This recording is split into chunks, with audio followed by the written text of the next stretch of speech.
Seguinte, pessoal, a gente vai ver um pouquinho agora sobre a Arca da Aliança. Vamos dar uma olhada aqui então, ó.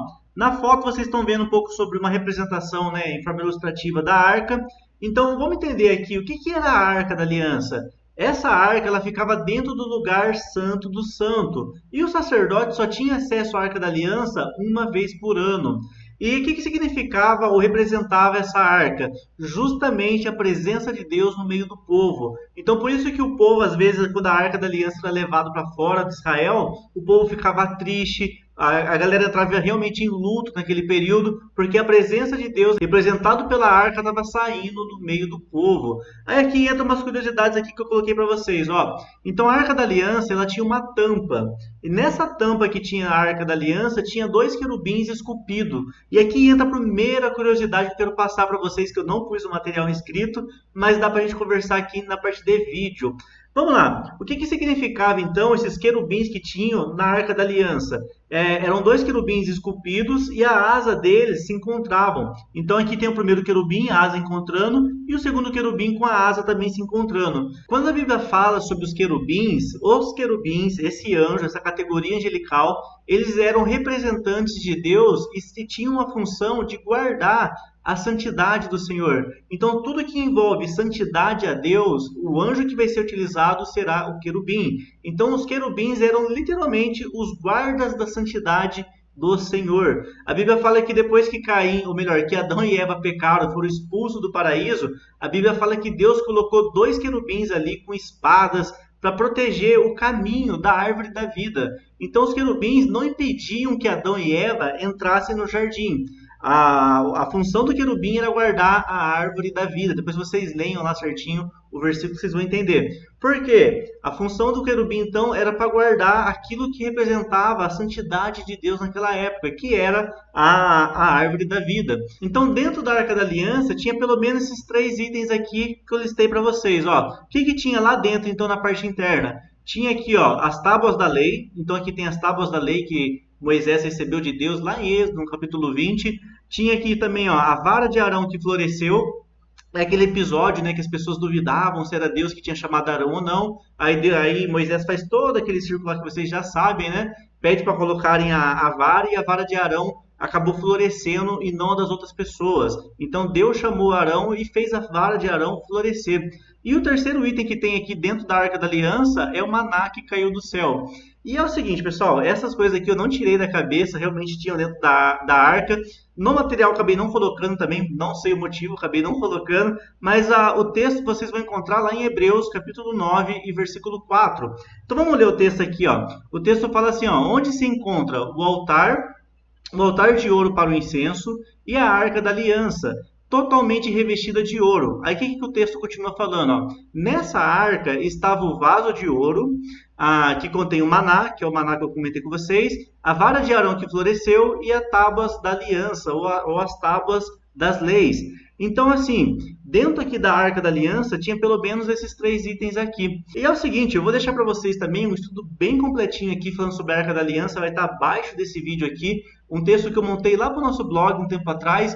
Porém, essas informações que estão lá são bem relevantes. É importante que você leia também como um complemento a esse estudo.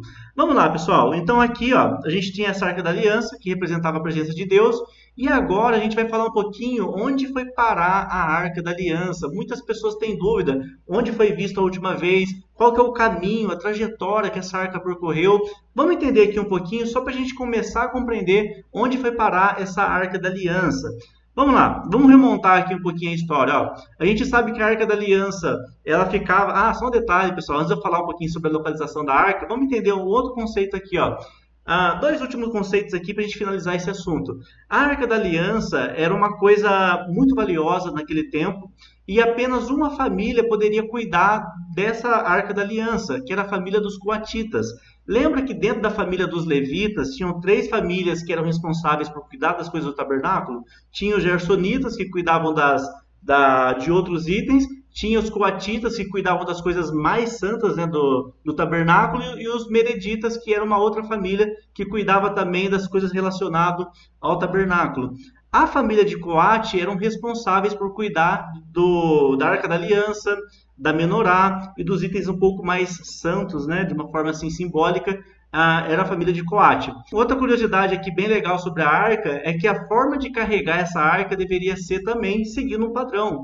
E como que eles deveriam carregar a arca da aliança? Justamente nos ombros. Então, se você reparar aqui, ó, tinham quatro hastes, né, ou quatro pedaços assim um pouco maior, né?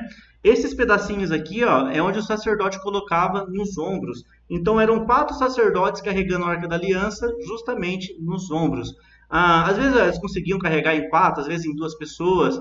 Mas a questão é, por que que tinha que carregar a arca no ombro? Porque o ombro fala de responsabilidade. Aquele que ia carregar a presença de Deus tinha que ser um sacerdote responsável. Então, levar as coisas de Deus, cuidar das coisas de Deus. O primeiro princípio que a gente aprende aqui com a Arca da Aliança é que a gente deve fazer isso com responsabilidade. Vamos avançar aqui agora um pouco, ó, sobre a localização da Arca da Aliança. Então, onde foi parar essa arca, né? Vamos remontar um pouco aqui a história. A Bíblia fala que Deus falou para o povo sair do Egito e ir para a Terra Prometida, para Canaã, e no caminho ali eles tinham acesso à arca. Porém, pessoal, quando entra o livro de Samuel, lá no primeiro livro de Samuel, a Bíblia fala que existe uma guerra, houve uma guerra ali entre o povo de Israel e os filisteus. A Bíblia fala que os filisteus ganharam essa guerra, inclusive nessa guerra, Ofni e Finéias, eles acabam morrendo. Depois o sacerdote ele recebe a notícia, ele estava lá, né, com a cadeira para trás, a Bíblia fala, ele caiu e quebrou o pescoço. Então foi tudo isso aconteceu ali em 1 Samuel, até o capítulo 3, até o capítulo 6.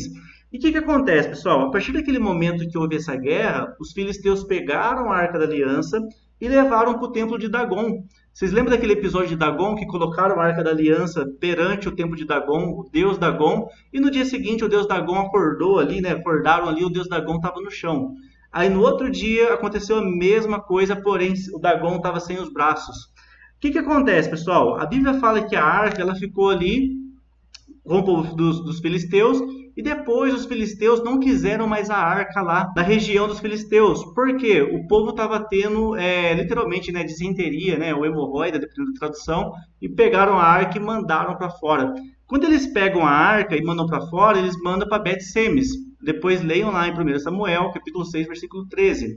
E nesse local, pessoal, a arca ficou por aproximadamente 70 anos. Então, depois que os filisteus mandaram a arca para fora, a arca ficou 70 anos aqui na cidade de Bet-Semes. Vamos lá, depois o que acontece depois disso? A Bíblia fala que vem Davi, depois vem Saul, ou melhor, vem Saul, depois vem Davi, e Davi ele acaba virando rei em Israel. Vocês lembram lá em 2 Samuel, capítulo 6, a Bíblia fala que Davi foi ungido a rei, e agora Samuel ele vai resgatar, ou melhor, Davi ele vai resgatar a Arca da Aliança, ele vai trazer de novo para Jerusalém. E onde que ele vai? Ele vai até Bet-Semes. E eu coloquei para vocês aqui então, ó, Davi então ele virou rei, ele foi buscar a arca, que estava na casa de Abinadab. Essa arca, pessoal, ficou na casa de Abinadab por aproximadamente 70 anos, passando de geração a geração. E foi nesse período que ocorreu aquele incidente lá com Uzá, que foi tocar na Arca da Aliança, porque Davi queria trazer para Jerusalém, aí Uzá, né, a arca ia cair, Uzá tocou na arca e Uzá acabou falecendo, morrendo, depois eu vou falar mais sobre isso ainda.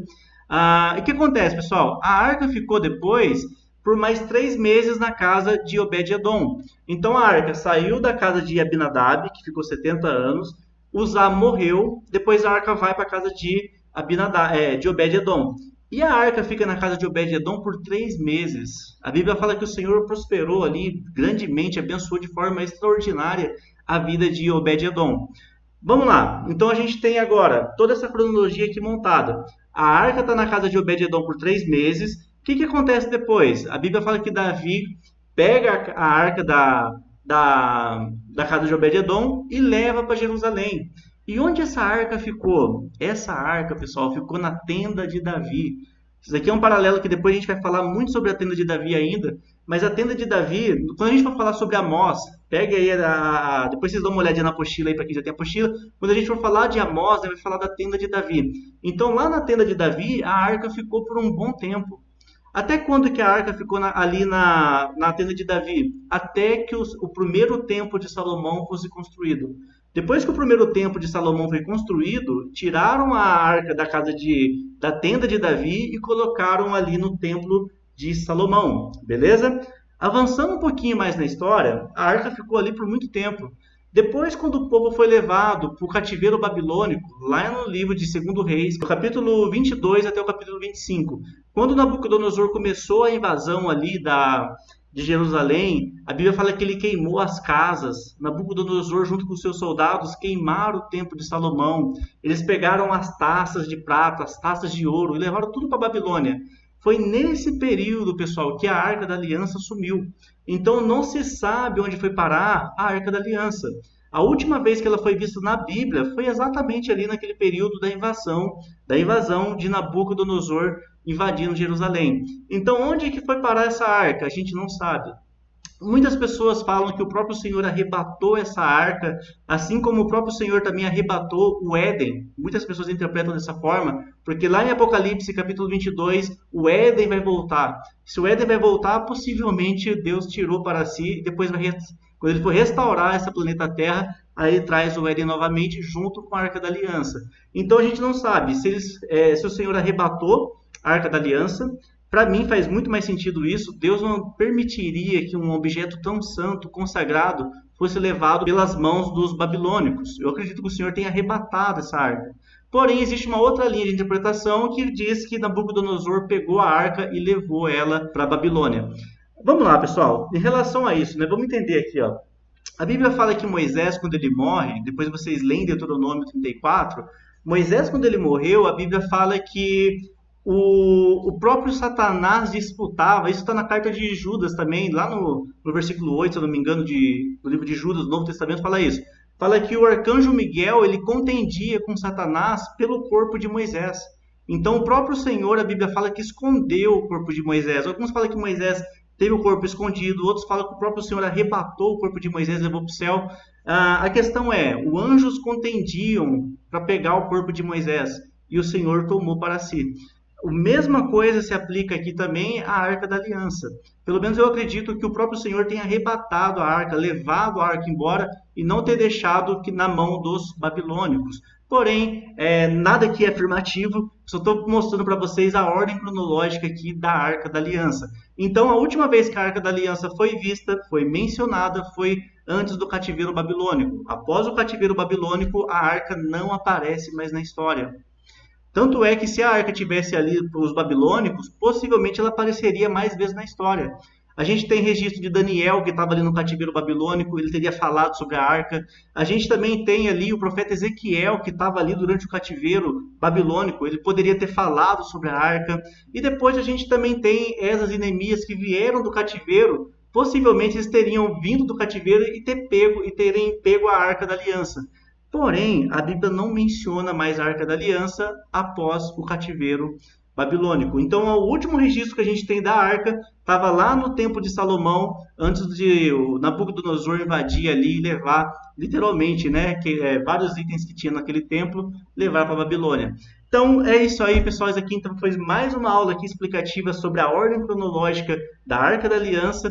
A intenção aqui não é te falar, né, que a arca foi arrebatada, mas sim passar uma visão aqui um pouco diferente sobre esse tema, beleza? Então, na próxima aula, a gente vai começar a falar um pouco sobre as cortinas do tabernáculo. Eu peço que você dobre a sua atenção agora, porque a gente vai entrar num universo bem diferente aqui, que poucas pessoas exploram em relação ao tabernáculo de Moisés, beleza? Até a próxima aula e tchau, tchau!